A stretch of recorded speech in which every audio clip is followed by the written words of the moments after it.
बात चल रही थी, विदुर जी के यहाँ भगवान गए हैं। अब लोटा पहला डाला हो और फिर आवाज आ जाए, अब क्या करें? यदि पहले नहाने में लगे रह गए तो भगवान कहीं लौट न जाए, और अतिथि यदि घर से लौट जाए तो हम सनातनियों के यहाँ ऐसा बताया जाता है कि काष्ठ भार सहस्रेण घृत कुंभ सतेन च अतिथिर यस्य भगनाशो तस्य होमौ निरर्थकम।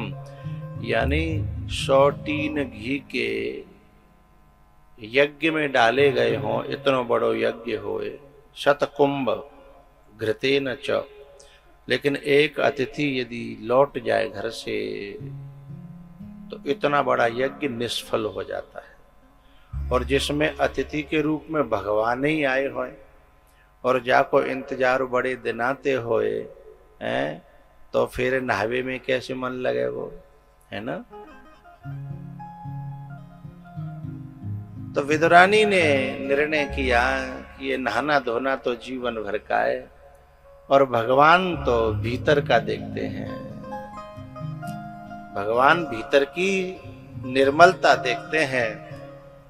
इसलिए गीले कपड़ों से विदुरानी दौड़ पड़ी।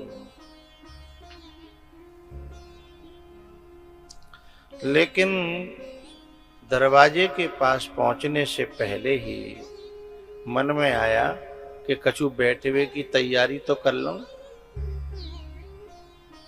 तो लौट के जैसे ही बैठवे की तैयारी करवे की मन में आई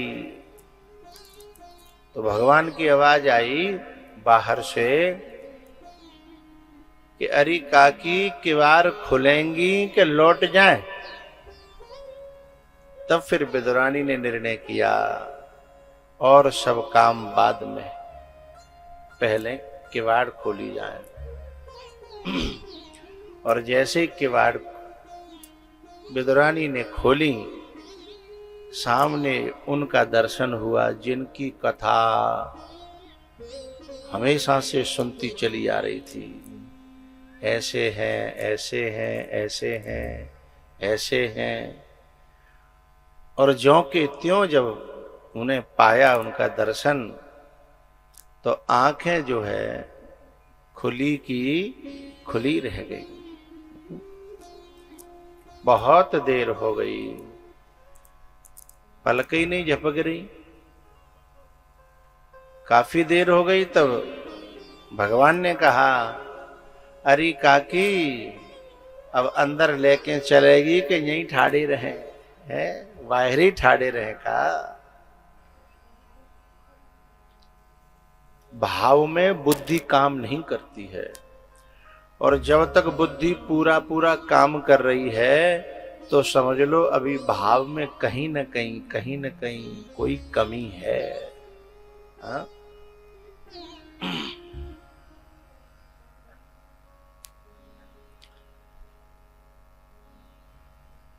पलक झपकना बंद हो गया, तब ठाकुर जी के कहने पर अंदर लेकर के आई और अंदर आंगन में खड़े करके फिर देखने लगी। बहुत देर हो गई। भगवान ने कहा, काकी कछु बैठवे के लिए इंतजाम होगा कि ठाड़े ही रहे? ठाड़े तो हम बाहर ही अते। तब होश आयो तब अंदर गई कमरे में और पीढ़ा लेके आई। पीढ़ा तो जानते हैं ना आप लोग, हमारी माताएं उस पर बैठ करके पहले चकिया चलाया करती थी। पीढ़ा ऐसे समझो खाट को बच्चा, चारपाई को बच्चा। तो पीढ़ा लेकर के आई और भगवान के लिए डाल दिया, लेकिन होश तो है नहीं, इसलिए उल्टा बिछा दिया। पाए ऊपर और जो रस्सी बुनी हुई थी वो नीचे है। अब उल्टा बिछा दिया। तो यदि कोई हम लोगों में से होता तो नाराज हो जाता। तो बताओ, हमारे लिए उल्टा पीड़ा, उल्टी खाट। अभी किसी के लिए उल्टी कुर्सी बिछा दी जाए तो नाराज होगा कि नहीं होगा? लेकिन यही तो अंतर है हम में और भगवान में, कि भगवान नाराज नहीं हुए और ज्यादा खुश हो गए। बोले काकी तू कितनी अच्छी है, तेने पीड़ा इस तरीके से बिछाया है कि कम से कम कोहनी टेकने के लिए पायो है गो, है? जिससे कोहनी को मैं पाए पे टेक सकूं, इसलिए तूने पीड़ा इस तरीके से बिछाया है।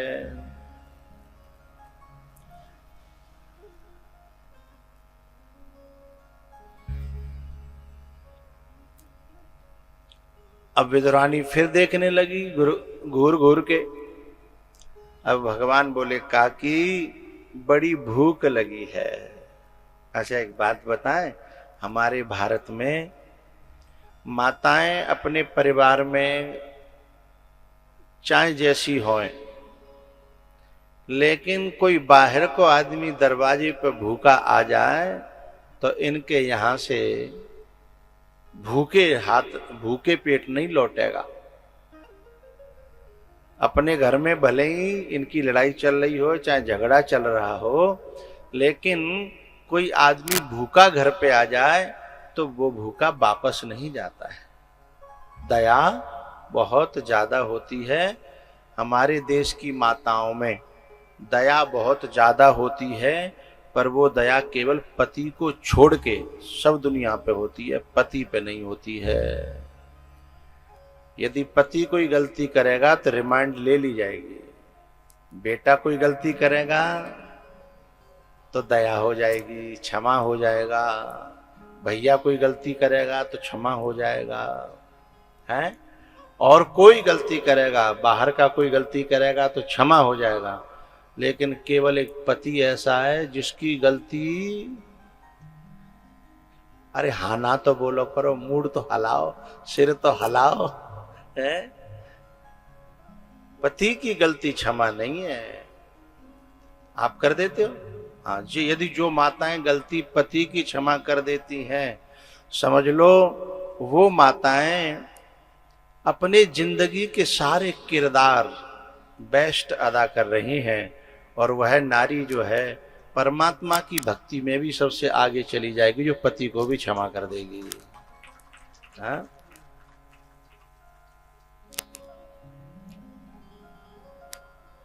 हमने देखा है जो गलती बेटा कर रहा है तो क्षमा हो जाएगा, और वही गलती पति करेगा तो क्षमा कम मात्रा में होता है। यदि आप में से कुछ है ऐसी तो ये बहुत बड़ी बात है। अच्छा वैसे अपने कहने से ये बात नहीं मानी जाती। यदि पति स्वयं कह दे कि हाँ हमारे घरवाली जो है क्षमा करती है, तो बात मान ली जाएगी। संत प्रसाद जी के यहां चल रही है, ये केस चल रहा है, हैं? सही बात है तो हम मान गए साहब। जोरदार तालियां बजाई जाए इस बात के लिए, हैं? बहुत बड़ा कलेजा होता है। अच्छा बहुत बढ़िया। हाँ तो ये जो है अपने बड़े कलेजे की पहचान है। क्षमा करना बड़ा वो नहीं होता जो किसी को रिमांड पे ले ले या किसी को दंड दे दे, बड़ा वो नहीं होता। बड़ा वो होता है जो दूसरे को क्षमा कर दे, है ना? बड़े कलेजे की पहचान है ये।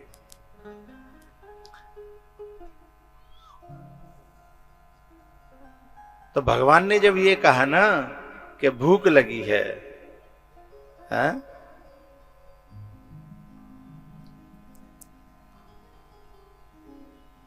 तो विदुरानी ने पहले से कोई तैयारी तो करी नहीं थी,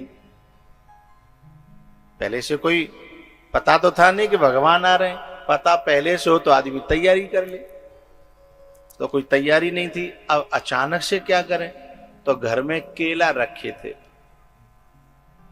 और केले का पूरा गुच्छा लेकर के विदुरानी आई और भगवान से बोली कि मैं अपने हाथन से खवा दूं। बोले हाओ।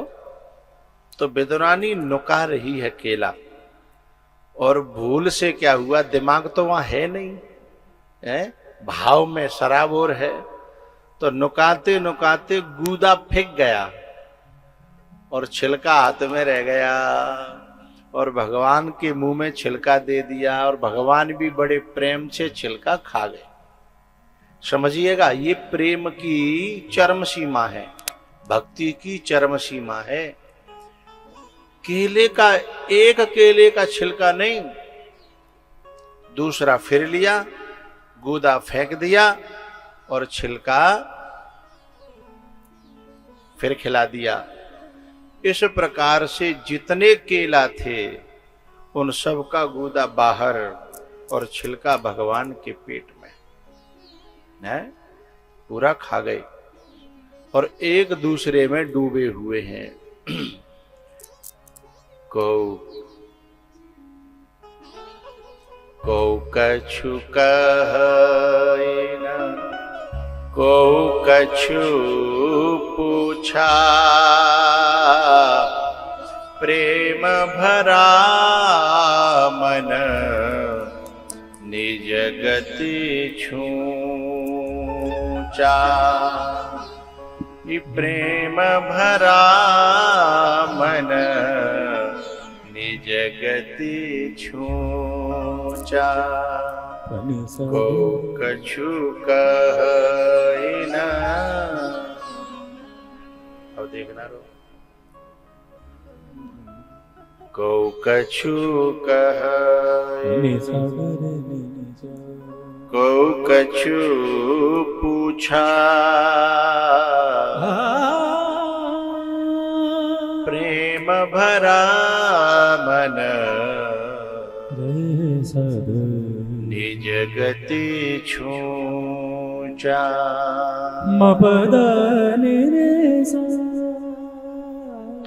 डूबे हुए एक दूसरे में है, क्योंकि जहाँ बहुत प्रेम होता है वहां बातें ज्यादा नहीं होती। जहाँ बातें बहुत बनाते हैं ना लोग हैं, वहां प्रेम ज्यादा नहीं होता। ये पट्टियों को साइडों में बांधो, बैठने वालों को दिक्कत आएगी। तो विदुरानी जो है ना,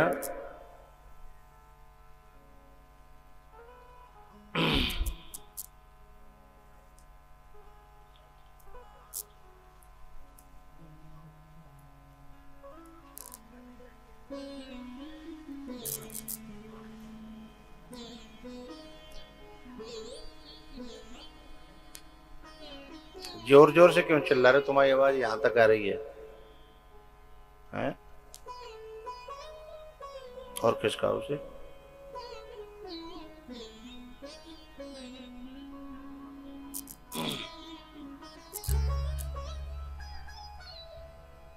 पीछे से विदुर जी आए और विदुर जी ने दोनों को एक दूसरे में डूबे हुए देखा।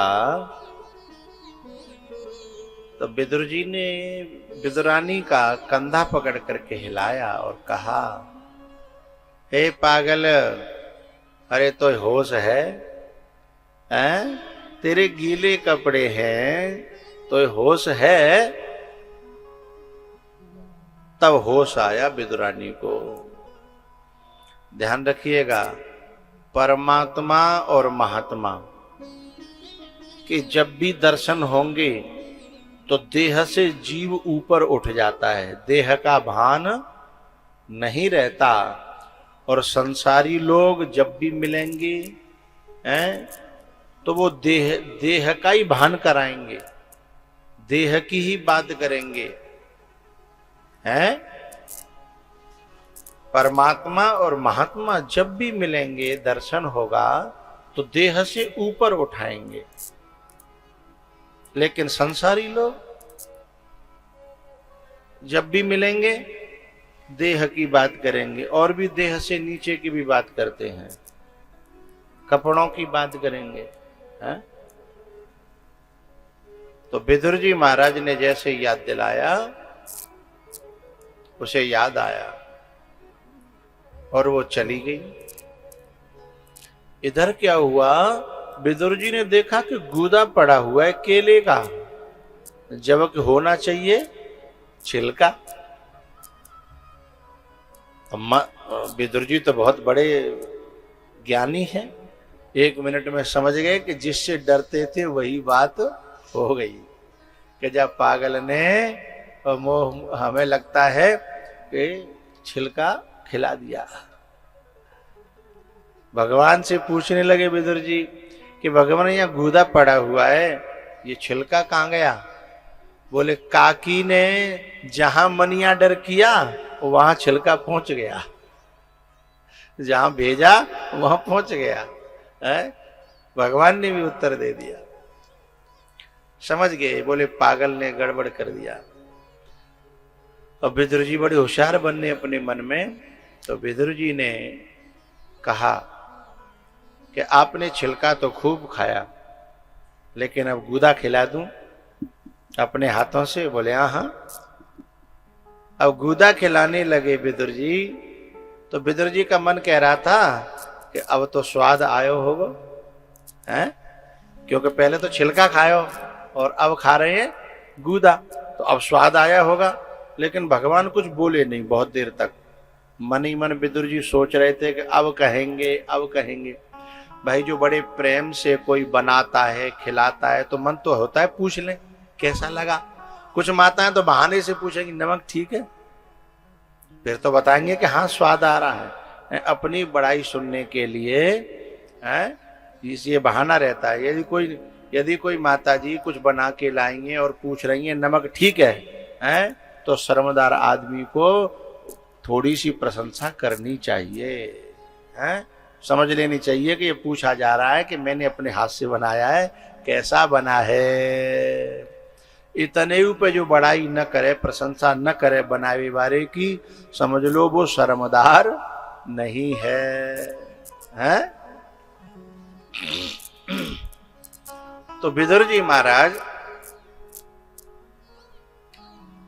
जब भगवान नहीं बोले तो स्वयं पूछने लगे कि क्यों, अब तो स्वाद आ रहा होगा ना, मैं गूदा खिला रहा हूं। भगवान ने कहा नहीं काका, अरे हम गूदा खिला रहे हैं तो भी स्वाद नहीं आ रहा? बोले नहीं। बोले तो? बोले काका झूठ बताएं कि साची साची? बोले सही सही बताओ। तब भगवान कहते हैं काका ये स्वाद छिलकों में था, वो तेरे गूदे में ना। मैं तो भी दो रानी के छिलके तक खा गया, मैं तो भी दो रानी के छिलके तक खा गया।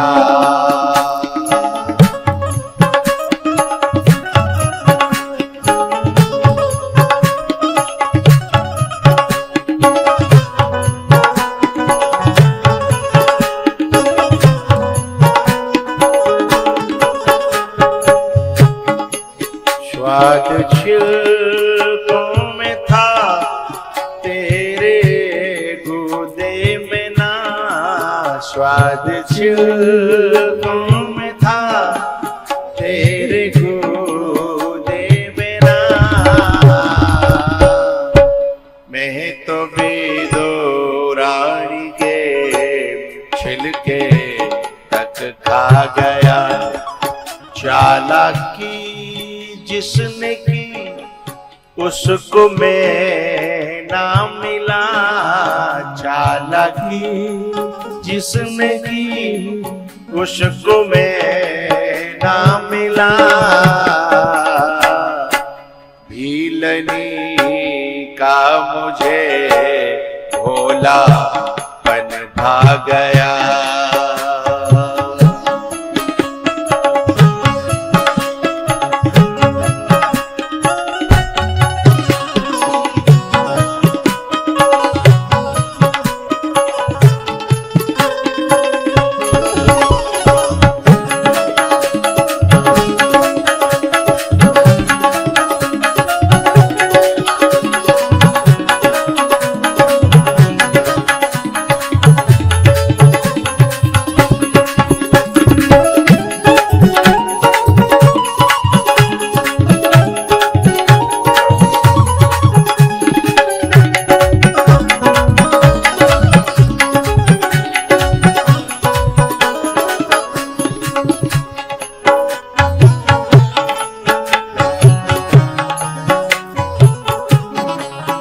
चतुराई जिसने की उसको मैं ना मिला, चतुराई जिसने की उसको मैं ना मिला।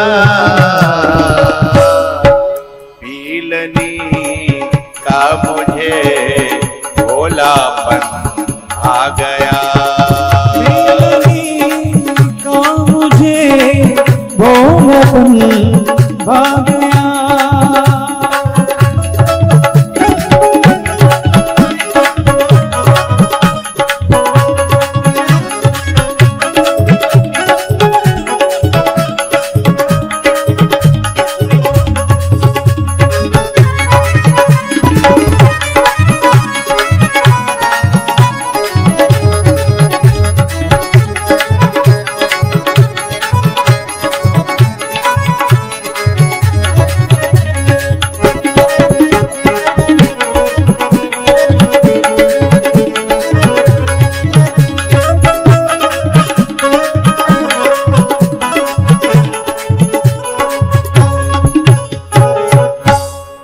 चतुराई जिसने की उसको मैं ना मिला,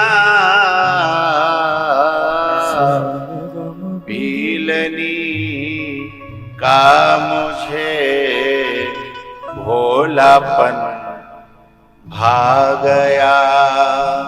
पीलनी पनी सा रे सा नि सा रे द नि मम पद ध नि रे ए सा। पीलनी का मुझे भोलापन भा गया।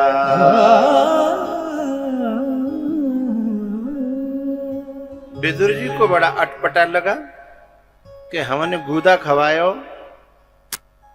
और आपको स्वाद नहीं आयो, और बा पागल ने छिलका खवायो और आपको स्वाद आयो। हमें लगता है भगवान आपकी जीव खराब है गई है, जो गूदे में स्वाद नहीं ले रही है और छिलका में आपको इलाज कराना चाहिए। भगवान ने कहा काका हमारी जीव खराब नहीं हुई। बोले तो बोले स्वाद जो है छिलके में और गूदे से लेना देना नहीं है।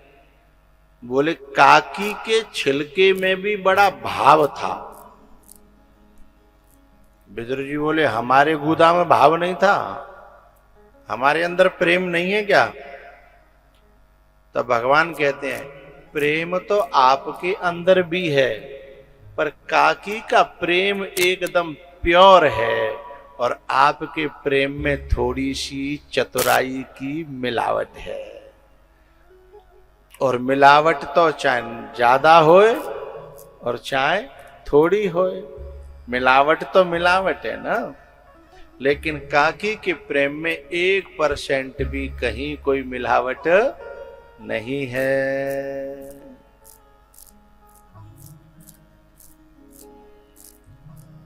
भगवान ने प्रसाद पाया है और वहां से पांडवों के पास चले गए हैं। विदुर जी महाराज धृतराष्ट्र को समझा रहे थे। धृतराष्ट्र ने कहा था कि विदुर जी मेरे हृदय में कुछ बेचैनी सी व्याकुलता सी है रही है। तब विदुर जी ने बड़ी प्यारी बात कही कि तुम्हारे यहाँ कृष्ण भगवान आए थे शांति दूत बन करके, दुर्योधन ने उनको उल्टा सीधा कह दिया कि सुई की नोक के बराबर भी जमीन नहीं दूंगा। जब यहां भगवान का अपमान हुआ तो बेचैनी तुम्हें नहीं होगी तो किसको होगी, घबराहट तुम्हें नहीं होगी तो किसको होगी, विनाश तुम्हारा नहीं होगा तो किसका होगा? भाई जिसके यहाँ परमात्मा का महात्मा का अपमान होता हो तो फिर विनाश उसी का तो होगा, घबराहट उसी को तो होगी। बोले तुम्हारी जो घबराहट है वो सांची है, तुम्हारे दरबार में भगवान का अपमान हुआ है, ठाकुर जी का अपमान हुआ है। ये बात विदुर जी समझा रहे थे और शकुनी सुन गया। उसने दुर्योधन के कान फूंक दिए हैं कि तुम्हारे घर में रहने वाले तुम्हारी बुराई कर रहे हैं। और दुर्योधन ने आकर के उल्टा सीधा विदुर जी को कह दिया। और जिस घर में नए नए बालक यदि बड़े बूढ़ों पर ऊंचे स्वर में बात करें,